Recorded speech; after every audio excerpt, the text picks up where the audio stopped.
मराठी मॅट्रिमोनीवर मिळतो सगळ्यात जास्त चॉईस। मराठी मॅट्रिमोनीने लाखो स्थळं जुळवली आहेत। यापेक्षा चांगली गोष्ट काय असू शकते? मराठी माणसांची नंबर 1 चॉईस मराठी मॅट्रिमोनी।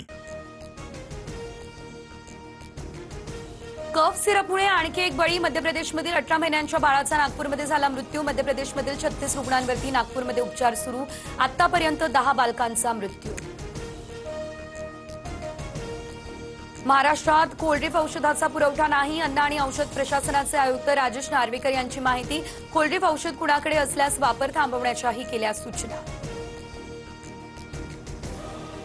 आज राज्य मंत्रिमंडळाच्या बैठकीमध्ये शेतकऱ्यांच्या मदतीची घोषणा होण्याची शक्यता। तर शिंदे सरकारपेक्षा प्रति हेक्टरी किमान 2 ते 5 हजार रुपये अधिक मदत जाहीर करण्याचा सरकारचा प्रस्ताव।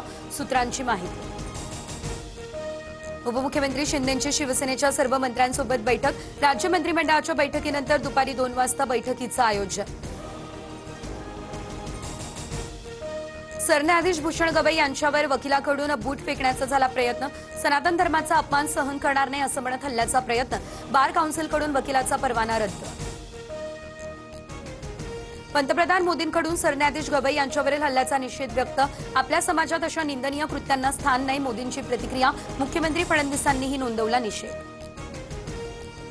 छत्रपती संभाजीनगरमध्ये आज रोहित पवार करणार आंदोलन। सरन्यायाधीशांवरील हल्ल्याच्या प्रयत्नाच्या निषेधार्थ हे आंदोलन। नवी मुंबईचं आंतरराष्ट्रीय विमानतळ उद्घाटनासाठी सज्ज। पंतप्रधान मोदींच्या हस्ते उद्या लोकार्पण। विमानतळाची एक्सक्लुसिव्ह दृश्य आली समोर। ठाकरेंच्या शिवसेनेचं उद्या राज्यव्यापी आंदोलन। अतिवृष्टीग्रस्त शेतकऱ्यांना तातडीच्या मदतीसाठी ठाकरेंची शिवसेना आक्रमक। महाराष्ट्रातील अनेक शाळांमध्ये उर्दू ही पर्यायी भाषा म्हणून शिकवावी। उर्दू साहित्य संमेलनात नवाब मलिक यांची मागणी। तर हिंदी संस्कृतप्रमाणे उर्दू देखील पर्यायी भाषा असावी मलिकांचं मत। महाराजांच्या दरबारात पर्शियन आणि मराठी या दोन्ही भाषा होत्या। महाराष्ट्राला उर्दू जिवंत ठेवता आली। भारताची उर्दू सगळ्या जगात बोलली जाते। कार्यक्रमात जावेद अख्तर यांचं हे विधान।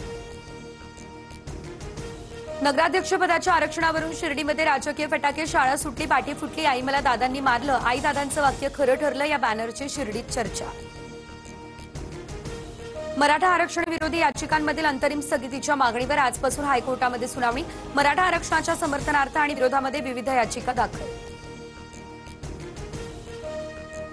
शेतकऱ्यांना हेक्टरी 50,000 द्या आणि कर्जमाफी करा। उद्धव ठाकरे यांची पंतप्रधान मोदींकडे मागणी। मुंबई दौऱ्यामध्ये थातुरमातुर घोषणा करून जाऊ नका, ठाकरेंची टीका। त्याची तीव्रता कमी झाली आणि त्यामुळे कमी दाब क्षेत्र निर्माण होण्याची शक्यता। मुंबईच्या वरळी कोस्टल पुलावरती कारचा अपघात। तर कार चालकाचं नियंत्रण सुटलं, त्यामुळे पुलाची रेलिंग तोडून कार समुद्रात। जवानांनी समुद्रात उडी घेत कार चालकाला वाचवलं। अभिनेता विजय देवरकोंडाच्या कारला हैदराबादला जाताना अपघात। सुदैवानं विजयला कोणती दुखापत नाही। सर्व काही ठीक। देवरकोंडाची पोस्ट करत नाही। फ्रान्समध्ये वर्षभरात 4थ्या पंतप्रधानांचा राजीनामा। राजीनाम्याच्या 1 दिवस आधीच सेबास्टियन लेकोर्नुक यांच्याकडून मंत्रिमंडळाची घोषणा। महिनाभराहून कमी काळ लुकॉर्नु हे पंतप्रधान पदावर होते।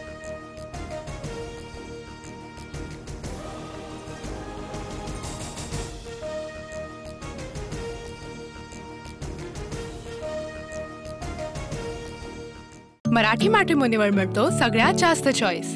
मराठी मॅट्रिमोनीने लाखो स्थळं जुळवली आहेत। यापेक्षा चांगली गोष्ट काय असू शकते? मराठी माणसांची नंबर 1 चॉईस मराठी मॅट्रिमोनी।